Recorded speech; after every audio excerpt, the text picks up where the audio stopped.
What's good? Alright, back in the lab. This is day 2.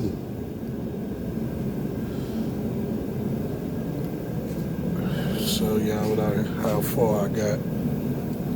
Alright, day 2. I got the new block in. Got both of the alternators on, all my belts on. Hooking up the radiator now.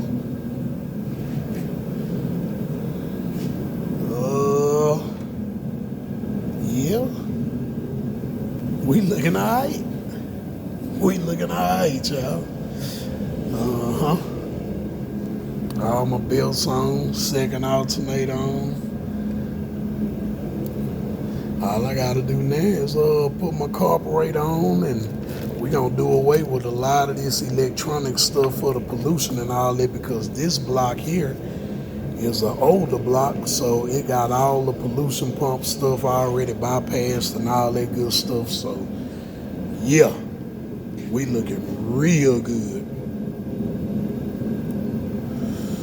So if I don't crank it up tonight, which is I probably will because I'm too close to cranking it, I have it running tomorrow.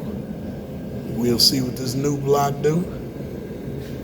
Hopefully his smoking problem will be gone and everything is good.